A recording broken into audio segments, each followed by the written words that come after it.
नमस्कार, मैं हूं अभिषेक नयन और आप देख रहे हैं बीपी लाइव। इस वक्त हमारी मौजूदगी दिल्ली के सबसे पुराने और चर्चित market old Lajpat Rai market में है और यहां हम आज पहुंचे हैं। यहां के व्यापारियों से हम बात करेंगे, जानेंगे कि आज जो दिल्ली की जो मौजूदा सरकार है, बीजेपी की डबल इंजन की सरकार, रेखा गुप्ता की सरकार, उन्होंने आज बजट पेश किया है। तो आज इस मार्केट में पहुंचे और यहाँ के व्यापारियों से हम बात करेंगे और जानेंगे कि आखिरकार आज के जो बजट पेश हुई है उससे कितना खुश हैं और कितनी नाराजगी है। मुझे लगता है नाराजगी नहीं है, क्योंकि इस बजट में कहीं ना कहीं सबके लिए बहुत ही अच्छा बजट आया है। और क्या कुछ है, बाकी यहाँ के व्यापारी से बात करें तो बेहतर होगा। सर, नाम संजय नागपाल जी है, अध्यक्ष मैं कहता हूँ, लेकिन आज मैं आपसे पूरा परिचय लूंगा। Sir, I am national president all India electronic association, जो हिंदुस्तान की सबसे पुरानी एसोसिएशन 1936 से है। और आज सुबह से ही बधाई संदेश जैसे बजट पढ़ा गया, क्योंकि दिल्ली क्या है, वो बेस है हमारे हिंदुस्तान की, जो जैसे ट्रेड का, और लाइब्रेरी मार्केट से पूरे हिंदुस्तान को फीड मिलता है। तो आज दिल्ली के होने के नाते आज सुबह से बधाई संदेश इसी रूप में मिल रहे हैं कि इतना अच्छा बजट, लगता है कि व्यापारियों की पोबारा हो गई।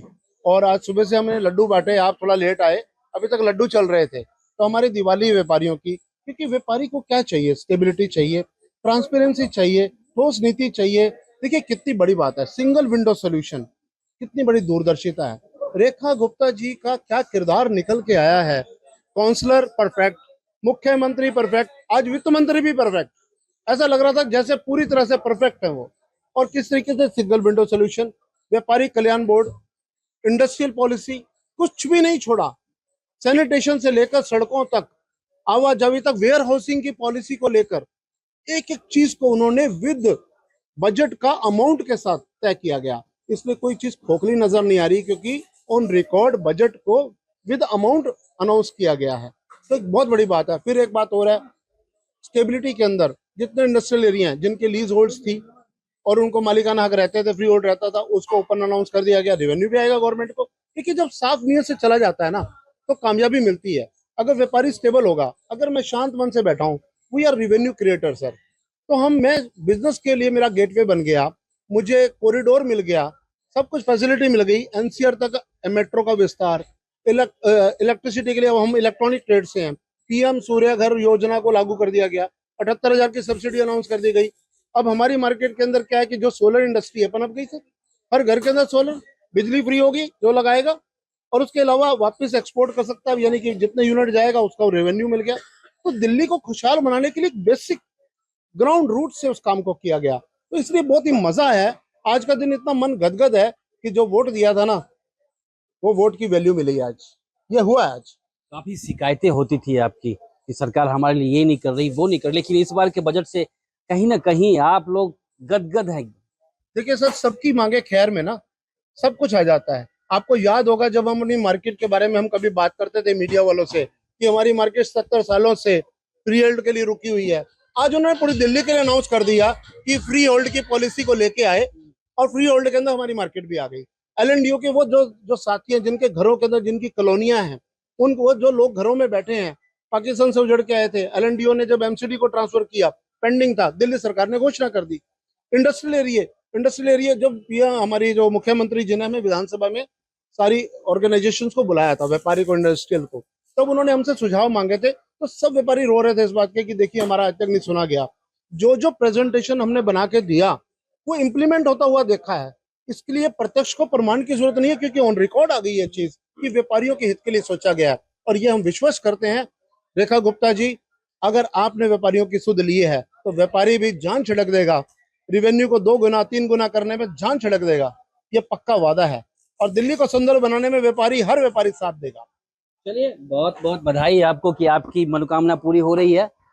और भी है व्यापारी, उनसे ही बात कर लेते हैं। क्या नाम है सर आपका? सुरेंद्र अडवाणी। क्या कहेंगे सर आज के बजट पे? सर, संजय भाई ने तो पूरा एकदम माहौल ही अलग कर दिया, क्योंकि मैं जहां सभी नेताओं से मिल के आया, वो तो प्रतिक्रिया उनकी उल्टी थी, बेकार है, ये है, सिर्फ नॉर्मली। लेकिन यहाँ आते ही देखा इतना खुश इस बार के बजट से। सर, सबसे पहले तो मैं आपको बधाई दूंगा कि इस बार बजट के अंदर 31.5% का ग्रोथ हुई है, जो एक बहुत बड़ी ग्रोथ है।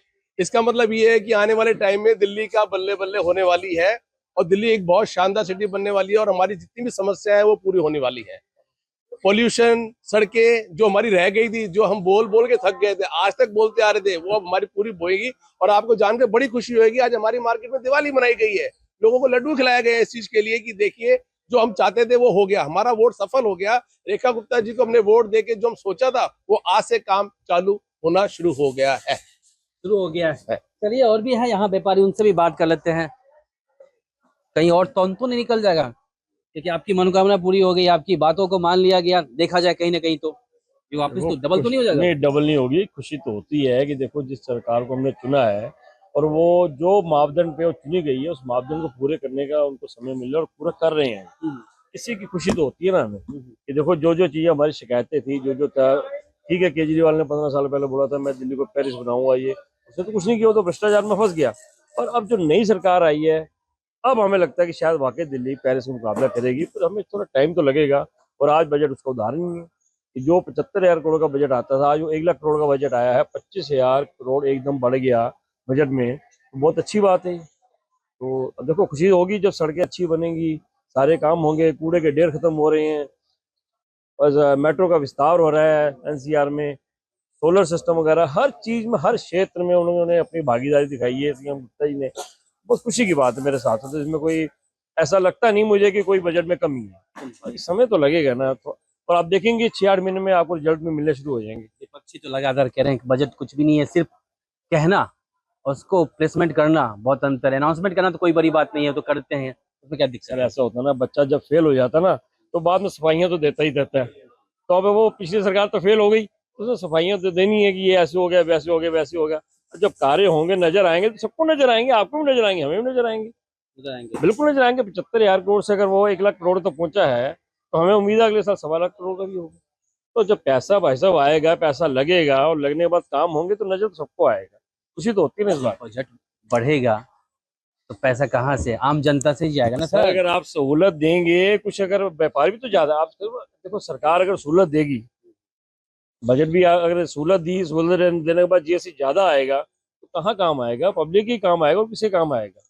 जीएसटी तो हर साल बढ़ ही रहा है, उसके बाद उन्होंने फ्री होल्ड का वो बोल दिया है, रेवेन्यू तो उससे भी आएगा ना। जो पॉलिसी आ रही है, रेवेन्यू बढ़ेगा तो पैसा तो आएगा, पैसा आएगा तो पैसा लगेगा भी। कुछ नजर तो आ रहा है ना, पहले तो नजर कुछ नहीं आता था, अब कम से कम इतनी संतोष तो है ना कि अच्छा बजट आया, अच्छे काम होंगे, सब कुछ होंगे। तो जो उम्मीदें थी हमारी, हमें तो अपनी उम्मीदें पूरी होती नजर आ रही है, सीधी सी बात।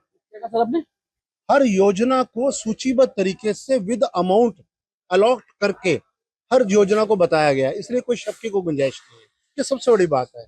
अगर उन्होंने बसेस का कहा कि हम बसेस के अंदर हम जो इलेक्ट्रिकल बसेस चलाएंगे, तो उसके लिए पोल्यूशन को भी उन्होंने साधा है निशाना, और साथ में उन्होंने ग्रीन बसेस चला के एक पूरी अपनी क्रिएटिविटी दिखा दी है कि ऐसे सैनिटेशन है तो नालों को बेस से लिया है कि जो नाले शुरू से गाद कभी निकाली नहीं गई, जिसके कारण दिल्ली जो डूबी, उसको एक बेस बना के पूरा रिवेन्यू उसको अलॉट करके उस काम की पूरी रूपरेखा बना के काम की बात की गई है। तो एक ऐसा लगा है कि एक गूढ़ जैसे होता ना फाइनेंस मिनिस्टर, लग ही नहीं रहा कि रेखा गुप्ता जी ने पहली बार अपना जो है बजट पेश किया है।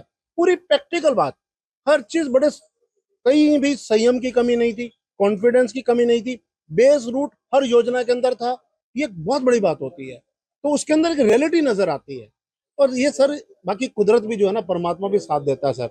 मैं समझता हूँ दिल्ली के दिन सीधे आ गए, मजा आ रहा है सर। 27 साल बाद आखिरकार दिल्ली वालों को मिल गया सही sir. Definitely sir, actually sir. चलिए बहुत बहुत शुक्रिया। तो हमारी मौजूदगी थी विश्व में सबसे प्रसिद्ध मार्केट है, सबसे बड़ा मार्केट, इलेक्ट्रॉनिक मार्केट इसको कहा जाता है, ओल्ड लाजपत राय मार्केट में हम खड़े हैं और यहाँ के व्यापारियों से हमने बात की। तो इस बार के बजट से कहीं ना कहीं वो गदगद नजर आ रहे हैं। उनका कहना है कि उन्होंने जो सोचा था, उनकी जो मांग थी, कहीं ना कहीं वो पूरी होती दिख रही है। बाकी बजट आया है, अभी इम्प्लीमेंट होना बाकी है, देखते हैं आखिर क्या कुछ लोगों को मिल पाता है। अभिषेक ने ABP live Delhi. For exclusive and insightful videos, subscribe to our new channel ABP Live Premium. For exclusive and insightful videos, subscribe to our new channel ABP Live Premium.